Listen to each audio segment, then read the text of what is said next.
Hello, and welcome to Books in the World. I'm your host, Hugh Blair Smith.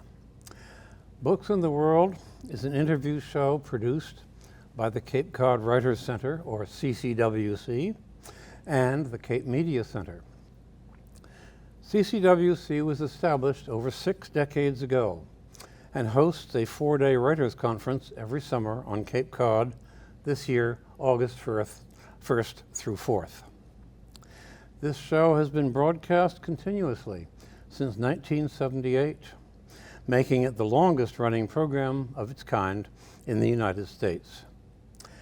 Today, we are delighted to welcome a former CCWC member, Yvonne deSousa, author of Shelter of the Monument, a Provincetown love story. I'd like to start with a little bit of full disclosure. As a lifelong computer engineer, I like my numbers. I like to measure, assess, compare, think up how to make those numbers 10 to 20% better. Just a very practical fellow. So what am I doing? Reading a love story written by one who suffers from math anxiety. The answer is having as powerful a reading experience as I can recall. So that's your spoiler alert. As book reviews go, this is a rave. Shelter of the Monument is a memoir containing 2 love stories. A monumental one between Yvonne and Richard, and a smaller yet still significant one between Yvonne and Provincetown. Being nonfiction, it appeals to me more than most fictional romances could do. That immediately raises a problem that authors of memoirs must grapple with, especially if your story contains personal and intimate events involving yourself and others. What do you try to publish, and what do you feel you must keep private? Yvonne, how did you address the problem of getting people's consent? I actually didn't get a lot of consent, but I didn't not either. A lot of people in the story, it's a very difficult story. A lot of people are on the periphery, and so I changed their names. That was the biggest thing I did. It was very important to me that the main characters' names not be changed, and so in those cases, then I did get consent. I also don't use last names in the story. But it takes place in Provincetown, which is a very small town, so I think a lot of locals might be able to recognize some of the characters therein. Yes. And I didn't change, so it's sort of a mix. I didn't change all the names. I did it at author's discretion, I should say. Okay.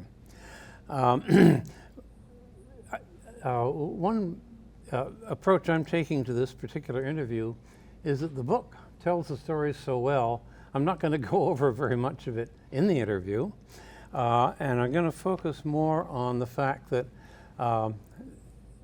this show has among its purposes to help authors understand better how to go about writing a book, in particular, and certainly the particular kind of book we're talking about. So having sorted out what you may and may not print, how hard did you find it to follow Hemingway's immortal advice, write the truest sentence that you know? This story, for me, needed to be told. And once I made the decision to tell it, which was sort of a random chance occurrence when I said, you know what, I need to write this story, it just came out. It flowed very quickly.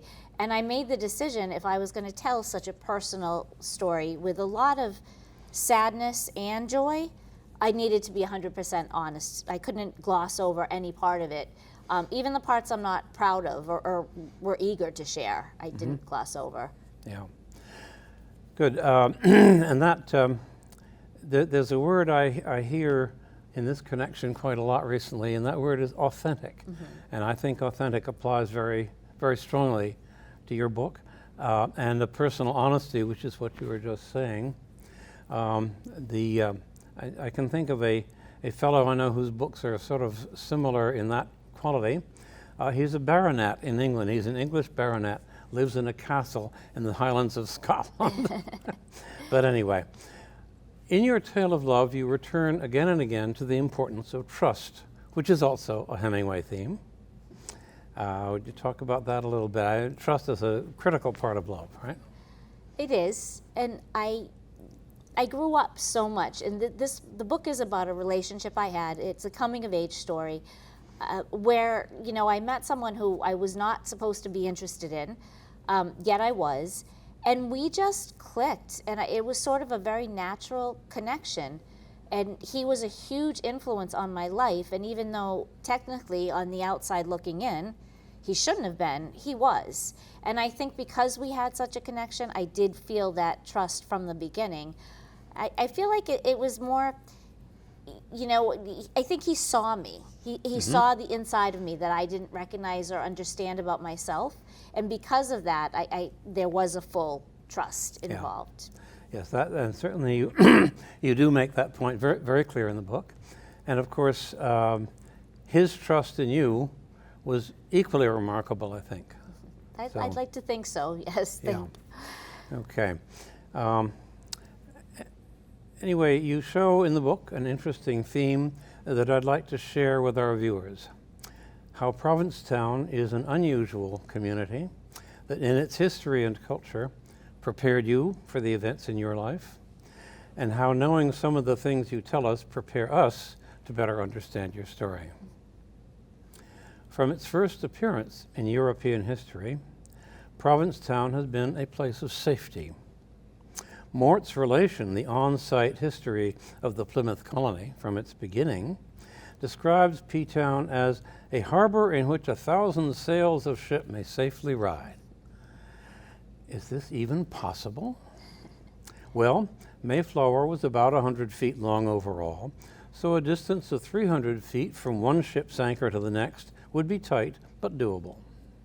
The harbor is an oval 2 miles by 1 mile, so such a row would accommodate about 40 ships the size of Mayflower if laid out on the long axis, and 20 ships if laid on the short axis. Allowing for the oval shape, this anchorage scheme accommodates something approaching 700 ships. And I'll pause for a moment to ask you, do you have any estimate of how many you've seen in the harbor at once? There you go, Hugh, with the math again. Thousands for sure, and it's such a beautiful site, and one of the sites that I found so welcoming in my hometown. Yeah. Thousands at the minimum, for sure. Right, yeah. Of course, most of these are rather smaller than the Mayflower, so that made certainly more room for them.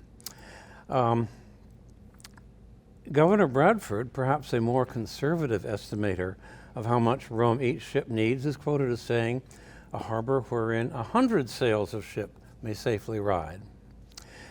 The bottom line is, perhaps Mort was exaggerating, but not by very much, and Bradford was definitely lowballing. Either way, P-Town Harbor is a spectacularly safe place for ships. On the other hand, Provincetown is also a place that promotes and rewards courage. Several 20th century personages have been credited with a companion quote, "A ship in harbor is safe, but that is not what ships are built for." Provincetown is the land's end, so if you want to go beyond it, you must put safety behind you and embrace courage. Safety and courage ashore as well as afloat. In such a small community, less than 3,000 souls year-round, safety comes from knowing practically everybody and expecting that somebody will come to your aid when needed. At the same time, you are one of those who is expected to help with what others are doing, and that can take at least the courage to pick up new tasks and skills when needed.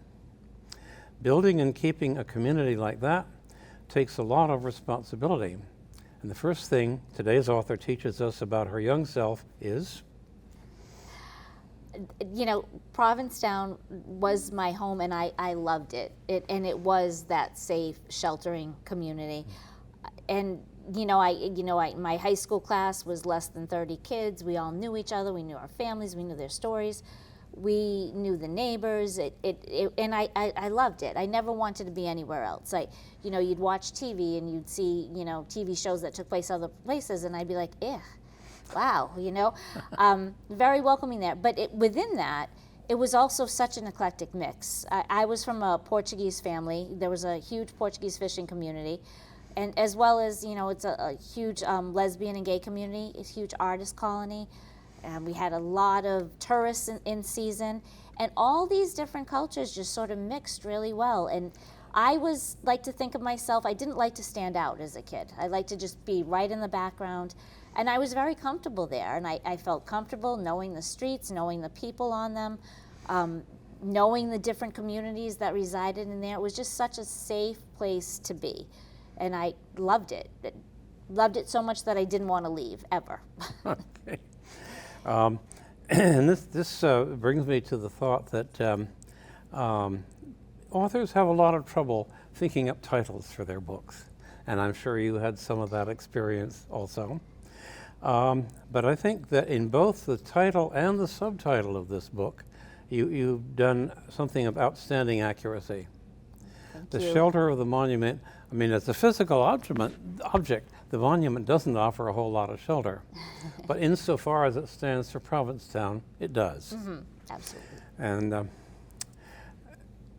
so that's really why it is a Provincetown love story, in addition to a Richard love story.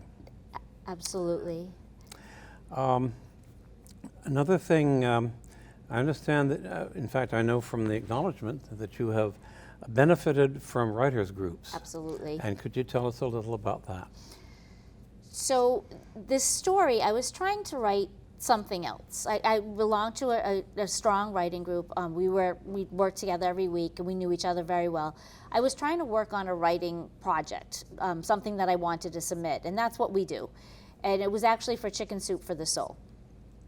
And when I was trying to write the topic, all of a sudden this story came to me. And this story is not appropriate for Chicken Soup for the Soul, but I couldn't get it out of my head. Right. So I took it to my writers group, and they read it, and they said, you have to tell us more.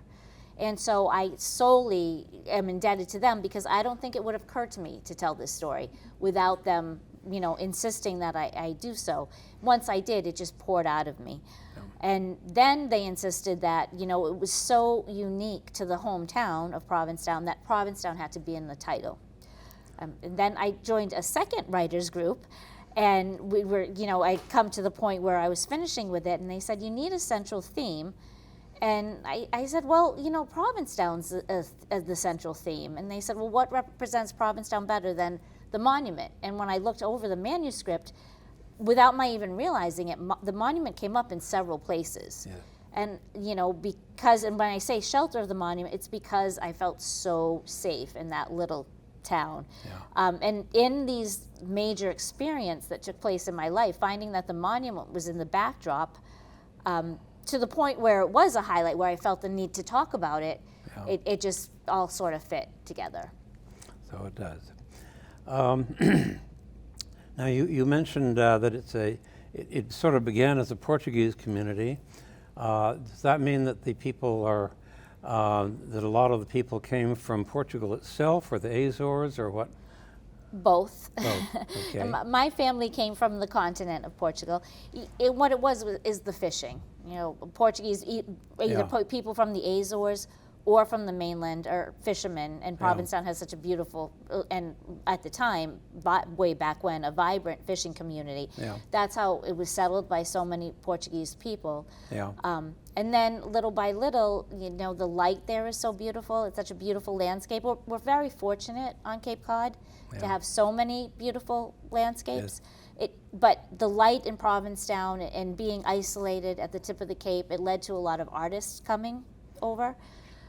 So that was the mix, and then with the artist community came a lot of theater folks, and just more and more different people came and just sort of all fit together. So it's sort of a proof that diversity really works. Absolutely. Better than a lot of people even know how to claim. Absolutely. I think that's quite remarkable. And if I could just add to that, one of the things I love about my hometown is, even in the off season, it was hard for fishing families, even when fishing was more prevalent, to be successful. So a lot of wives of fishermen or fishing families would take in boarders and that's how they would supplement their income.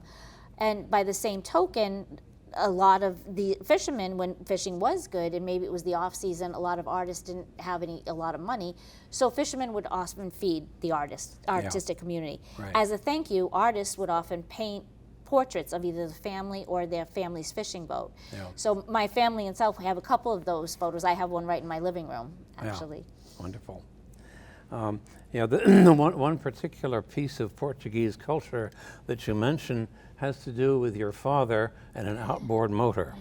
And they were having words. They were. And his words, although he spoke English, I guess, totally uniformly, the rest of the time, he reached back for Portuguese to tell his motor what was what. Right. And anybody who has ever known an outboard motor understands this perfectly. I think I was 14 before I knew that swearing in Portuguese is not the way to start a boat. Right. Okay. Changing subject a little bit here, back to the art of writing. Can you think of any books that are sort of like yours that are comparable?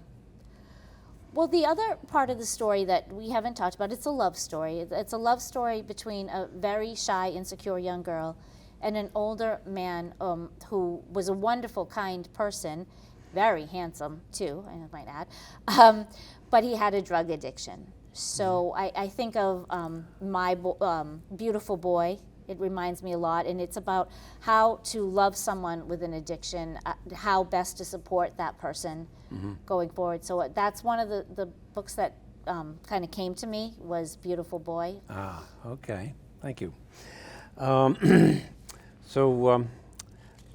Another sort of technical angle, if you want to call it that. You started, now Chicken Soup for the Soul is an anthology, I believe you've told me. So that what you produced for them was an item, a chapter, whatever they call the thing. And I think you've also contributed to magazines at the same time. Yeah. Do you recommend that to authors as a good way to begin to get into the craft? Absolutely. Chicken Soup for the Soul is a great, because they have so many various topics. And they make it easy to submit. You can submit right online. If you're chosen, there's my first paycheck from writing was a check from Chicken Soup for the Soul. It's not a lot, but it's nice to get started. And it's a great way to get started in the process. And it's not a guarantee. I think I've submitted 6 times and I've been in twice, which is very good. And it's about writing what you know. The other anthology is about living with chronic illness and how to thrive in the face of a chronic illness. And so that was another anthology I was grateful to be a part of. I also am very proud of being of Portuguese descent and loving Provincetown so much. There's an annual Portuguese festival every year that if you haven't been, I strongly suggest. It's a lot of fun. Okay. And they put out a booklet to go with it, and sort of a history piece. And I've been fortunate to submit, to be in that a few times too. Good, yeah. So. Okay. And the one thing I'm curious about is being from a very Anglo background myself, I'm quite certain that my ancestors, a lot of them, looked down their long Yankee noses at Portuguese fishermen, as we call them. So there was obviously verbally there was a discrimination. Has discrimination been a problem for your community in general? No, and I think that's part of the beauty of Provincetown. I think it goes back to the fishing family, so many people working, and so many different cultures working so well together. Yeah. And the lesbian, gay community, LGBTQ, which we didn't have that acronym back when I was growing up, with the artists, with the Portuguese fishing families, with, just everybody. I never witnessed that in my growing up there. Good. And to be honest, to take that a step further, I didn't also exhibit, I wasn't aware of how unique having such an open LGBTQ community was until I went to college. A little bit, when I didn't play sports. I was not very athletic. You'd get a little of the teasing, the sports teams when they went up tape a little bit. Yeah. But it wasn't until I was in college that I realized how widespread that was. Now, this was back in the 90s. I think we're much more evolved now, and we don't have these issues. But growing up where I did, you didn't feel it. You weren't aware of it as an issue. Yeah. All right. So we've been giving Richard a little bit of short shrift here because you do it so well in the book. But nevertheless, so as you say, he was enormously attractive, 11 years older than yourself. Right. And so in many ways more mature, but in maybe ways that didn't matter so much. Mm-hmm. So my take on Richard, certainly so much of the book is really, it's a large-scale tragedy of Richard, mm-hmm. because he was born and raised to be better than that. Right. And built himself a strong body and a strong mind, and had a big golden heart, by your account, mm-hmm. and I'm sure that's correct. And he would have been absolutely a totally right fellow for you, except for the fatal wound that somebody dealt him, mm-hmm. the wound named cocaine, right. And that's and he struggled very manfully, very virtuously, to try to deal with it. And do you think if all this was taking place today rather than in the 90s, are the resources any better? Absolutely. I think we've learned a lot about addiction. And you say that he was dealt, and he would tell you, he brought it, I don't want to say brought it on himself, but this took place, in the late 80s, and that was a big thing at the time. Yeah. And so he indulged, and before he knew it, he couldn't stop. Plus, when the heart of the book is when we were together continuously, and that took place in the 90s. And Provincetown is very isolated. It's the tip of the Cape. We didn't have cell phones back then, can you imagine? Not everybody had a computer. Yeah. The nearest detox place was, I think, Barnstable, maybe Sandwich. We didn't know a lot then. And I'm not saying that if we did know more, it would have been different. I think the opportunity for it to be different would have been greater. And maybe it would have. I think with the rise in the opioid crisis, I think we know a lot more, thankfully. Right. And I think there's a lot more resources, and I just think that people are more willing to embrace them, and I hope that that's the case. Yeah. Now, I know that you've since then become active in basically a little chicken soup for the soul operation of your own, or at least you take part in one. And would you say that Richard was very unusual in the degree to which he tried to overcome his problem? I think the struggle is real. It might manifest differently in different people. Yeah. He did want to be clean. He did try. Again, we were limited in the resources available, but if that changed, would he have had the strength to embrace them? I don't know. Yeah. I think one of the reasons why I wrote this book is by the time we drifted apart, so to speak, although we never really drifted apart, but I think, he was defined by his addiction. And what I think the reason why I wrote this book was to say that I knew him to be much, much more. Right. And I just wanted to share that. And I think that's a message that we can still use today, although I think it's less of a concern because I think we do understand it more now. Right. Well, and you present this, I think, extremely well.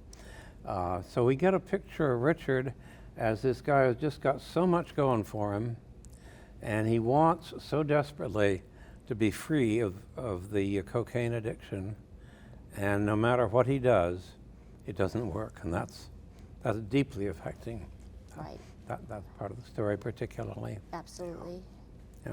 Absolutely. And I think another reason why I wrote the book is because despite the bad times, there were a lot of bad times that are in the book that I didn't gloss over, I am a better person for having him in my life. Mm-hmm. And I think that's why I wanted to write it. Mm-hmm. I wanted to write it as a tribute to him. And in doing so, he loved Provincetown as much as I did. It was a tribute to our hometown as well. Yeah. And certainly we get a really strong example of that early on, where Richard sees in you what you're going to become, and you see in him how great, how great, handsome, and everything he is. But I just want to stop you there. I was so shy and so insecure. The fact that he was handsome was more of a deterrent to me because I was so insecure. So I think we really did have this connection that I was able to rise above my insecurities to be comfortable and relax with him. Yeah. So to my perception, the business, you call this a coming-of-age story, and it certainly is, but there's a particular instance fairly early on where the little mouse who's afraid of her own shadow suddenly says, wait a minute, Richard, here's something Richard needs to hear from me. I will help him. Mm-hmm. And you jumped from mouse status to person status very, very suddenly. Right. I thought in doing that, and I think the book describes that very. Well, thank you. And I say there's as the story goes on, there's a lot of times where I've used my voice. And I'm not so sure I would have been able to use my voice had I not had him in my life. Yeah. And the irony is, a lot of the times I had to use my voice towards him. Right, yeah. And of course, perhaps one of the best uses of your voice was the woman who appointed herself bodyguard to a drug dealer was going to nail you in the ladies' room. And you gave her such a tongue lashing that she simply collapsed. Little mouse me, and she would have killed me. There was no competition, but I was just not going to take it, and I found my voice to stand up to this woman. Yeah, and it was scary, and I'm very glad she backed down because I wouldn't be here today. Yeah. So that of course is perhaps the biggest transition between safety and courage. You found the courage. You regulated the degree of your response just what was needed, and I think that's remarkable, and it's good to share that with people. I think very much. Thank you. Yeah. So, all right, we're running out of time before too long here. I believe you have a website, and I know you went to the same source that the Cape Cod Writers Center uses for our website. So tell us a little about that, please. So this is my second book. My first book was, I was diagnosed with multiple sclerosis, and I learned early on to use humor to help deal. And so the website surrounds that. It talks about Shelter of the Monument, of course, but it also talks about using humor to help in your struggles with chronic illness. So it has my monthly blog, it has some laugh lines, it has some really good resources for people working through addiction as well as chronic illness, and it's YvonneDeSousa.com. And I'd love to hear from your listeners if they have any comments on it, so I'd encourage them to check it out. Good. Thank you for that. So we are out of time at this point, and so this has been Books and the World, and I want to thank you very much for your book. Thank you for having me. And for taking part in this interview.